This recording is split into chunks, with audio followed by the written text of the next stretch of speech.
Oh, so many choices. Do I want to use you? Or maybe I want to use you.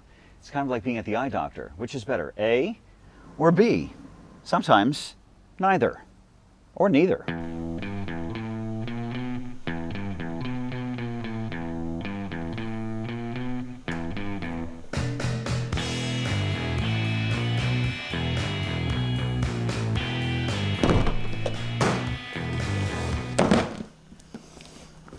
Hey everybody, it's week 6 training for the 5th anniversary Dopey Challenge and the 25th anniversary marathon at Walt Disney World in January, and I'm feeling good. I'm not so overwhelmed by the running yet that I can't talk about my video gear, and I know you're not all into this, but there has been some interest. This is not going to be an unboxing and review video. You can catch that somewhere else, and if you're into product specs, check out the links in the description box. I don't monetize my videos. I'm not getting paid. This is either my well-spent or poorly spent hobby money, and you want to stick around to see a surprise purchase a little bit later. I'm also going to share some of my buying nuggets that I picked up over the past few years. One from Casey Neistat, who you may know. Now, he does not need a shout from me with his 7 million subscribers, but I've really bought into one thing he says over and over again. It's not about the gear. It's about something else we all carry with us right here.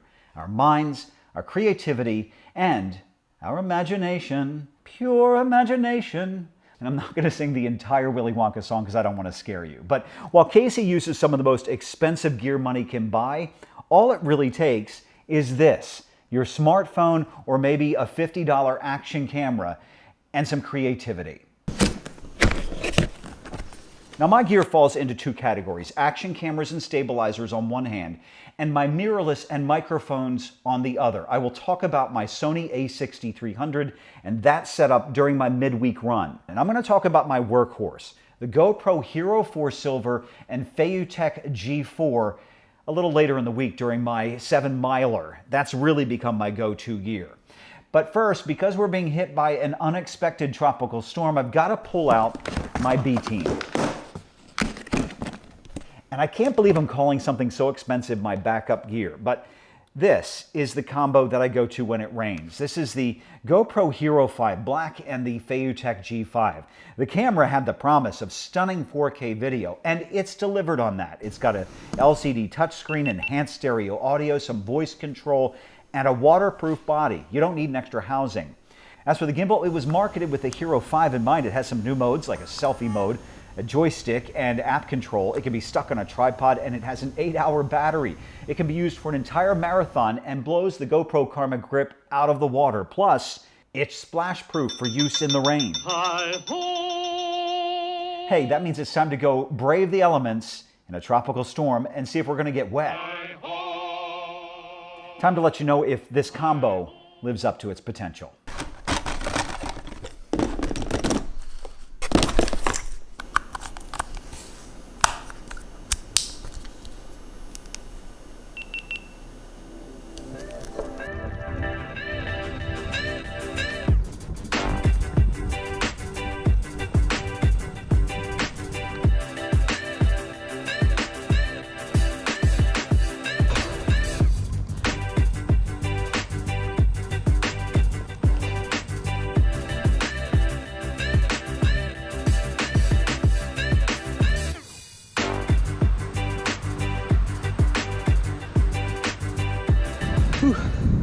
The storm moved by quickly, so I may or may not get wet, but there are some rain clouds in the area. I'm going to beg your forgiveness for this video. I would normally not let anything get by me. You know, we try to tweak everything in post, but I want you to keep an eye on the video and this combination, because sometimes it gets out of alignment, and more importantly, listen for the sound, the annoying motor noise. 1 mile.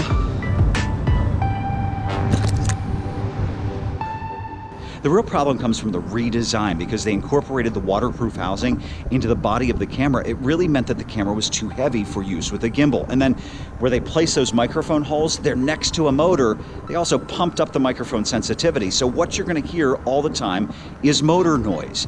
Now the weight meant I couldn't use it with my older gimbal, and that sound meant I couldn't use this combination as a vlogging camera.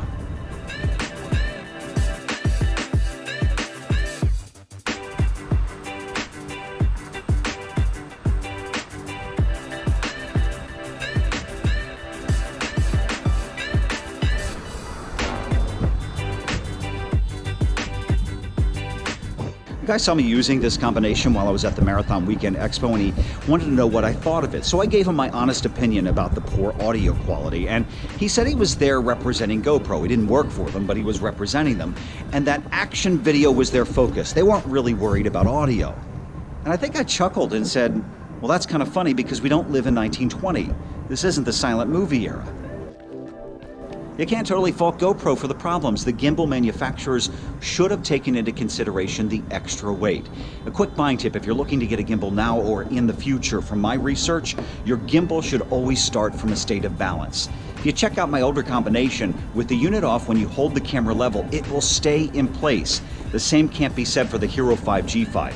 Even with an extra counterbalance weight that came in the package, no matter how many times you hold the camera up, it falls to one side. That means the motors are working harder and you're going to hear that motor noise against those microphone holes. The only other complaint I have about the G5, where they place the joystick, my thumb hits it while I'm running.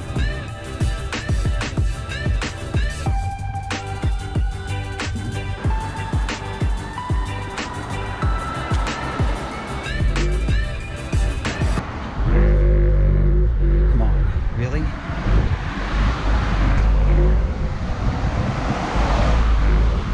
Before this run, Phaotech pushed a firmware update on the gimbal, and it's really acting up now. It gets locked in a mode and shakes violently, and I'm wondering if you can hear that on the camera.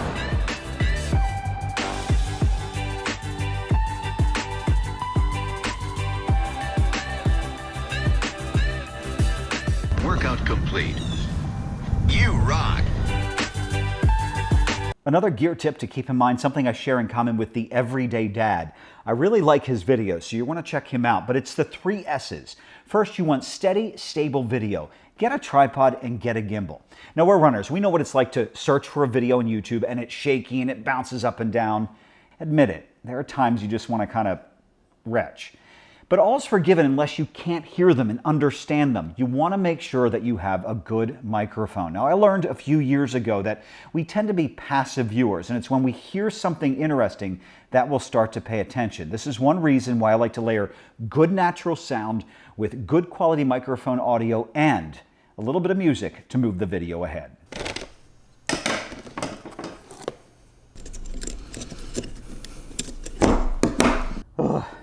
Mickey and Minnie, I'm tired. I slept until after 6, and you know if you're doing a summer training plan, that's really late. Before I run out, I want to show you my other camera, the one I use for all my non-running video, but because I'm using it, the only thing I can do is either hold up a mirror like this. I don't think you can see anything. Or better yet, let me grab my GoPro. There you are. So that thing over there, surrounded with all of the stuff, that is my Sony a6300. Now, I knew early on if I was going to keep a video journal, I was going to need more than an action camera. I didn't really want a bulky DSLR, and it had to be future-proof, and it had to help me with my poor vision. This thing fits the bill. This is an APS-C crop sensor mirrorless camera.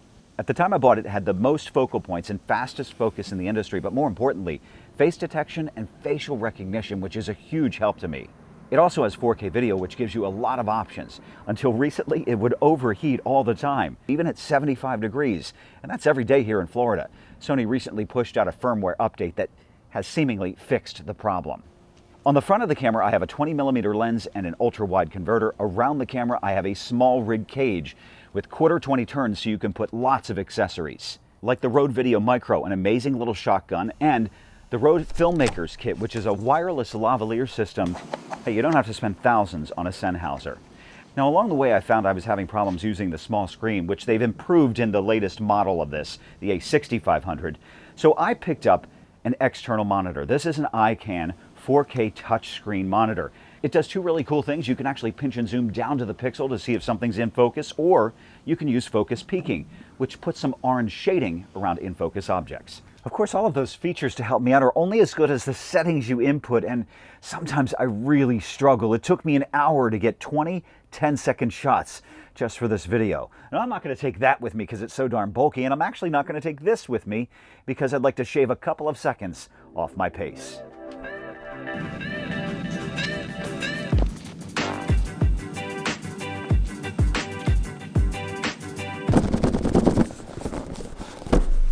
You know I like my gear and gadgets. You want to see something really cool? Look at this.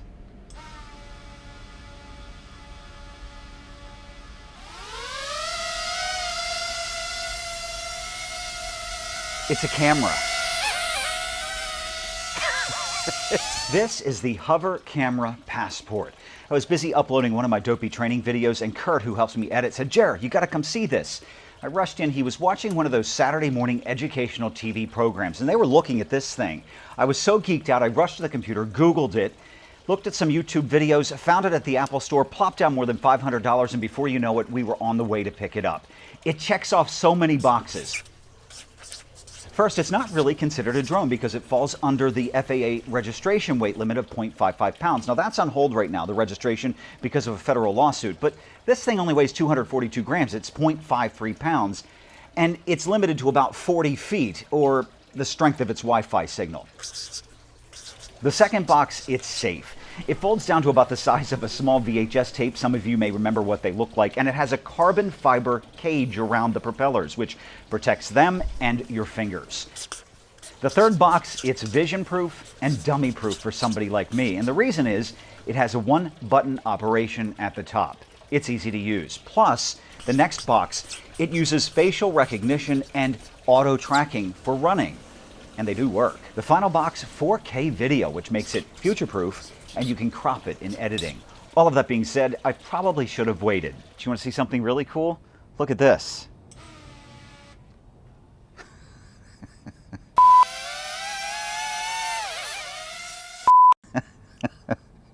This is never going to work.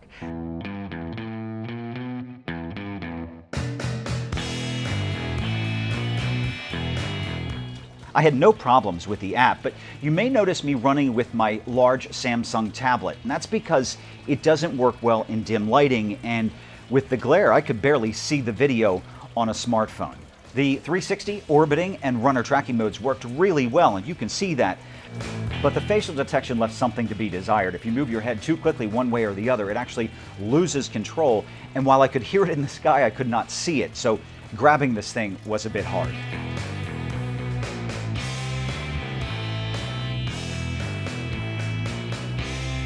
The 4K video leaves something to be desired. You may notice as you watch it's ghosting and waving, and it seems to go out of focus.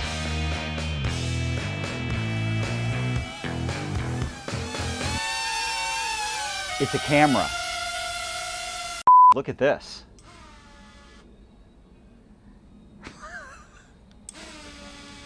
If it ever works for me, it won't even start up. I really should have heeded my own past advice, taken a deep breath, and just waited. I mean, this thing's not new. It's been out for 9 months, even though this is the second version released in March of this year. I mean, for $500, it should have great 4K video. The guy at the Apple Store says I have 14 days to take it back. I'm on day 5. Now it won't even stay on. I couldn't even get video of this thing hovering for you because, if you look closely, this propeller stopped working. It's going back.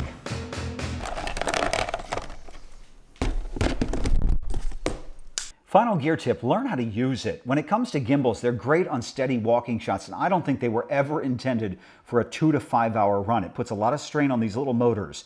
It's definitely thinking out of the box. For video cameras, you know, my needs are a lot different than yours because of the visual impairment. I have to use all of the automatic features, the focus, the exposure control. If you can actually learn how to use the camera and learn how to use it on the fly, your video is going to be a lot better than mine.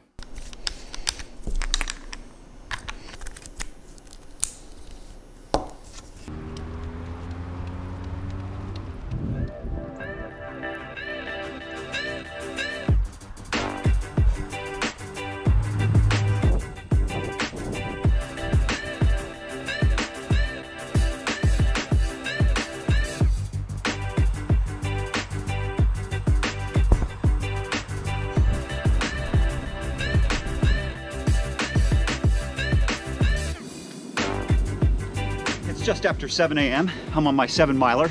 It's 77 degrees, and I have my trusty silver sidekick.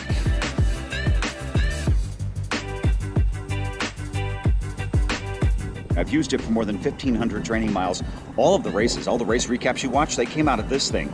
I use it at 2.7K, 24 frames per second. The only real complaints, it doesn't do so good in low light, and when the battery gets low or dies, it can actually corrupt the file.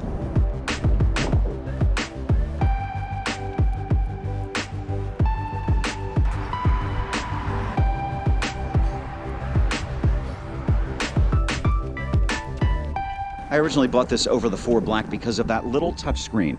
Now, you know I can't see it as well as anyone else, but I can make out the horizon, the street, those trees. That helps me keep the image in frame.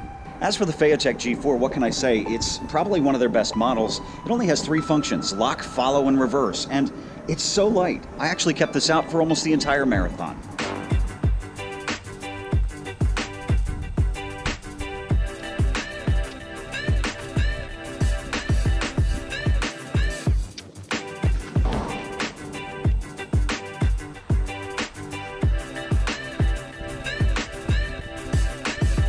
Like the G5, this gimbal will actually get a little wonky from time to time, and you'll notice the picture will get out of alignment.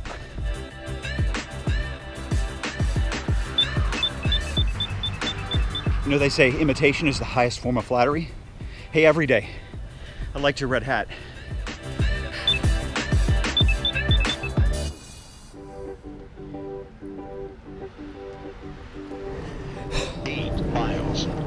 Average pace 11:36. Time 1 hour 32 minutes. Woohoo! Hey, look who's here to cool me down. It's the coach. I just finished 8.1 miles in 94 minutes at 80 degrees, and I'll take it. The other day at the same temperature, I was able to maintain 2 miles at a 9:45 pace, so I think I'm slowly improving. You know, this look inside my camera bag took a lot longer than I wanted. You never know how much stuff you have until you start sharing. Remember, you can keep me motivated. Hit that subscribe button, give me a thumbs up, leave a comment below. Is it all too much? What's your favorite electronic gadget? And don't forget, I'm looking for which dwarf you think you are. Bashful, Doc, Dopey, Grumpy, Happy, Sleepy, Sneezy. I think I got them all. It doesn't have to be a Disney dwarf. Coming up next time, staying flexible and injury-free. Hey, which dwarf are you? Huh?